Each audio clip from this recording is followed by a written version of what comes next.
Hello readers, welcome back to Nutan's library. Friends, in this video I'm presenting to you the summary of the book Thinking Fast and Slow, written by Daniel Kahneman. It's a groundbreaking book that explores the intricacies of human decision making. As a Nobel laureate in economics and a psychologist by training, Kahneman brings a lifetime of work on the engine of human thinking to this book, highlighting our cognitive biases and showing the brilliance and limitations of the human mind. The book provides an accessible introduction to experimental psychology, summarizing major results of the past 40 years and explaining the scientific method applied in social science, from hypothesis creation to data analysis. Kahneman's work shows that our brains have evolved to perform tasks efficiently, but often fail to accurately carry out other mental tasks, leading to behavioral fallacies. This leaves us vulnerable to manipulation, not just overtly, but through subtle nudges and incremental changes. In fact, the exploitation of these weaknesses in the way our brains process information has enabled social media platforms, governments, media, and populist leaders to exercise a form of collective mind control. So friends, this book is an important read for anyone interested in understanding human decision making and the biases that affect our thinking. Make sure you watch the video till the end, because this book will provide you valuable insights into the workings of the human mind and highlight the importance of being aware of our cognitive limitations. If you haven't subscribed to my channel yet, then immediately like the video and subscribe to the channel. The book is divided into 5 parts, each of which explores different aspects of how we think and make decisions. Let's go through each part one by one. Part 1. The first part of the book introduces the 2 systems of thinking that the author believes drive our decision making. System 1 is our automatic, intuitive, and effortless way of thinking, while System 2 is our slow, deliberate, and analytical way of thinking. System 1 is an intuitive system that cannot be turned off, and it is responsible for much of our everyday decision making, such as identifying threats, navigating our way home on familiar roads, knowing that 2 + 2 = 4, recognizing friends, and so on. This type of thinking operates quickly and automatically, without conscious effort or awareness. It allows us to make fast, efficient decisions based on our past experiences and knowledge.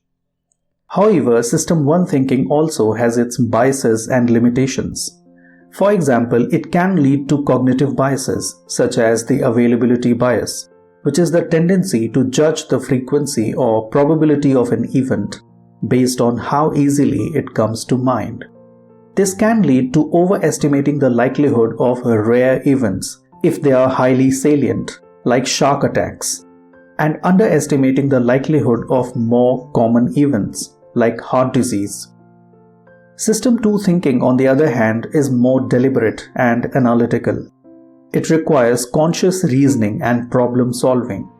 It can help us analyze complex problems, do math exercises, do crossword puzzles, and so on. It requires conscious effort and attention and is often slower and less automatic than System 1 thinking. This type of thinking allows us to reason logically and evaluate evidence, but it can also be mentally taxing and can lead to errors if we rely too heavily on it. The author argues that these 2 systems somehow coexist in the human brain and together help us navigate the world around us. However, we tend to rely more heavily on System 1 thinking, even in situations where System 2 thinking would be more appropriate. This can lead to errors in judgment and decision making. The first part of the book also introduces the concept of cognitive ease, which is the feeling of mental effortlessness that accompanies System 1 thinking. The author argues that our preferences and judgments are influenced by cognitive ease, and that we tend to prefer things that are easy to process and understand. So, what readers should understand from part 1 of the book is that Both fast and slow thinking systems are important and necessary, but they can lead to errors and biases in judgment if not used appropriately. The author discusses various biases and heuristics that are associated with System 1 thinking, such as the availability heuristic and confirmation bias, and how they can lead to faulty judgments. So, it's of utmost importance that we understand how these systems work and when to rely on each one. We need to be aware of these biases and must not rely too heavily on System 1 thinking. We should use System 2 thinking to critically evaluate information and make more accurate and rational decisions. This requires effort and attention, but it is essential for avoiding errors and biases in judgment. Part 2. The title of this part of the book is Heuristics and Biases, and it explores the cognitive biases and mental shortcuts that affect our thinking and decision making. The author argues that these biases are often useful and efficient, but can also lead to errors and biases in our judgment. One of the key concepts introduced in this part is the idea of heuristics, which are mental shortcuts that allow us to make quick decisions based on limited information. Heuristics can be useful in many situations, but they can also lead to errors in judgment when we rely too heavily on them. One example of a heuristic is the availability heuristic, which is the tendency to judge the likelihood or frequency of an event based on how easily examples come to mind. This can lead us to overestimate the likelihood of rare events if they are highly publicized or memorable, such as plane crashes or terrorist attacks. Another important concept discussed in this part is confirmation bias, which is the tendency to seek out and interpret information in a way that confirms our existing beliefs and opinions. Confirmation bias can lead us to discard the information that contradicts our beliefs and overvalue information that supports them. The author also discusses the anchoring effect, which is the tendency to rely too heavily on the first piece of information we receive when making a decision, even if it is irrelevant or uninformative. The anchoring effect can lead to errors in judgment when the initial information is biased or inaccurate. Other biases discussed in this part include the framing effect, which is the influence of the way information is presented on our decision making, and the sunk cost fallacy, which is the tendency to persist with a course of action because of the resources already invested, even if it is not rational to do so. So friends, what we should understand from this part is that we are all prone to heuristics, cognitive biases, and the framing of information. The author explains how our thinking can be affected by factors such as the way information is presented, the order in which it is presented, and the context in which it is presented. We should make efforts to recognize and correct these biases in order to make more accurate and rational decisions. The author also emphasizes the importance of probability and statistical thinking, and how these skills can help us make more accurate and rational decisions. He discusses various concepts related to probability, such as the Bayes rate fallacy and regression to the mean, and how they can impact our thinking. Thus, it is important to be aware of these biases and to take the suggested steps to correct for them. We need to be aware of these factors and how they can affect our perceptions of risk and reward. Part 3. This part is titled Overconfidence and focuses on the biases and illusions that contribute to our tendency to overestimate our abilities, knowledge, and control over events. One of the key concepts introduced in this part of the book is the illusion of validity, which is the belief that we have more knowledge and understanding of a situation than we actually do. This illusion arises when we are exposed to a few examples that seem to support our beliefs, leading us to believe that we have a more accurate understanding of the situation than we actually do. Another important concept discussed is the planning fallacy, which is the tendency to underestimate how long it will take to complete a task or project and to overestimate the likelihood of success. The planning fallacy can lead to missed deadlines and project failures and is often caused by a combination of overconfidence and optimism bias. The author also discusses the illusion of control, which is the belief that we have more control over events than we actually do. This illusion can lead to risky behaviors and poor decision making, as we may take on more risk than is justified by the actual level of control we have over the situation. Then there is the role of expert intuition in decision making.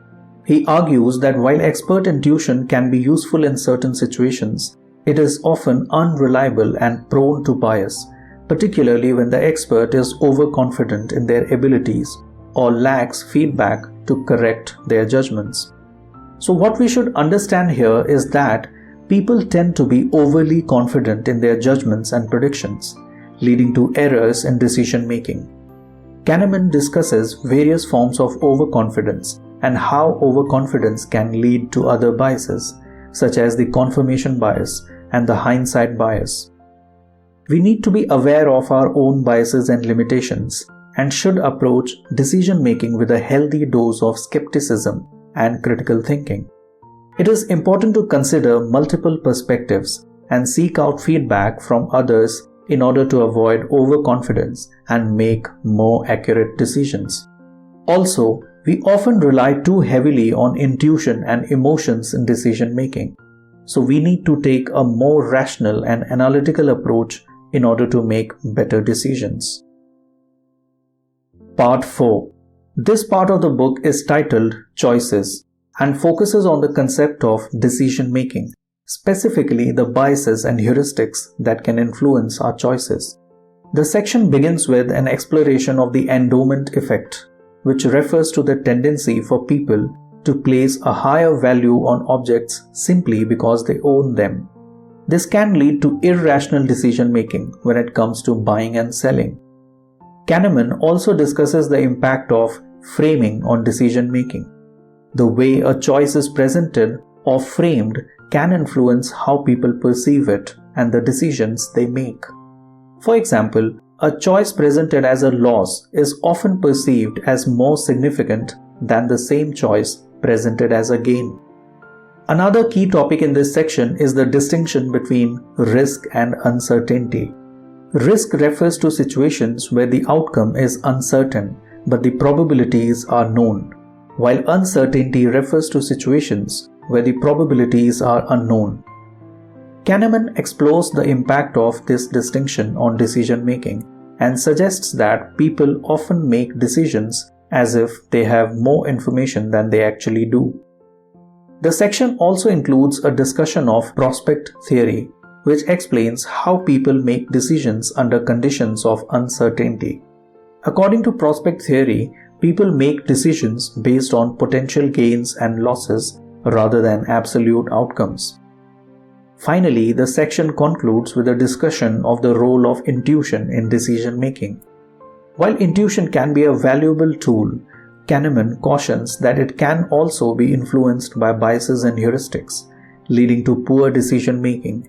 He suggests that a better approach is to rely on systematic thinking and analysis to make better decisions.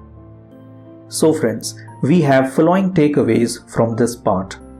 Number 1. Our decisions are often influenced by biases and heuristics, which can lead to irrational choices. By becoming more aware of these biases and consciously adjusting our thinking, we can make better decisions. Number 2.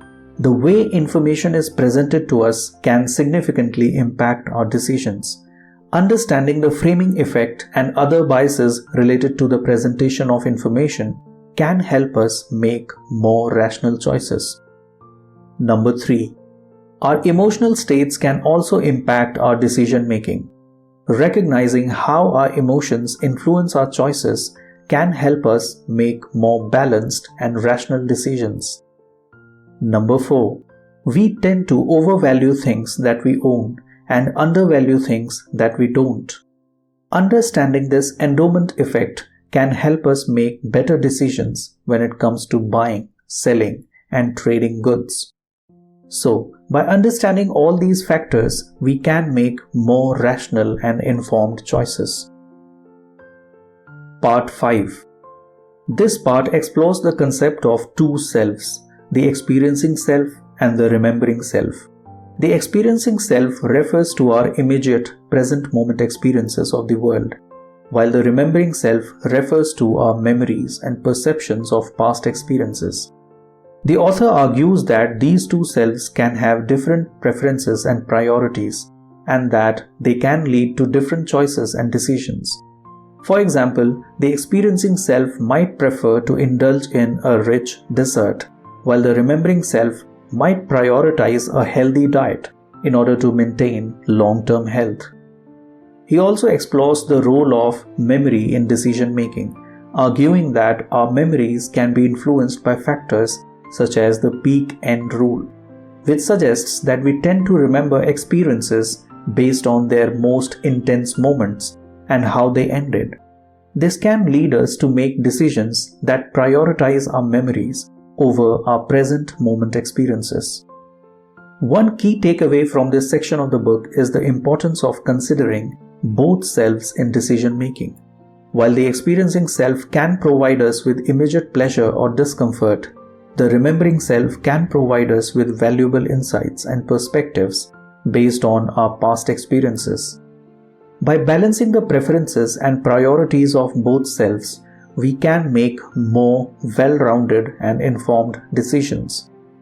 Another important lesson is the importance of prioritizing present moment experiences over memories. While memories can be valuable and influential, they are often imperfect and subject to biases and distortions. By focusing on our present moment experiences and making choices that prioritize our immediate well-being, we can lead more fulfilling and satisfying lives. So friends, by understanding the interplay between our experiencing self and our remembering self, we can make more conscious and deliberate decisions that align with our values and priorities. So overall, if we see, Thinking Fast and Slow offers a comprehensive and thought-provoking examination of human thought processes and decision-making. By exploring the two systems of thinking that operate in our minds, the author illuminates the many ways in which our thinking is flawed and often irrational. Throughout the book, Kahneman challenges our assumptions about rationality and the ability of individuals to make objective decisions. He shows that our thinking is often influenced by a variety of factors, including emotions, biases, and heuristics. However, the book also offers hope. By understanding the limitations of our thinking and decision-making processes, we can learn to recognize and overcome these biases. We can also develop strategies to improve our decision-making, such as taking the time to think things through, seeking out alternative perspectives, and relying on data and evidence.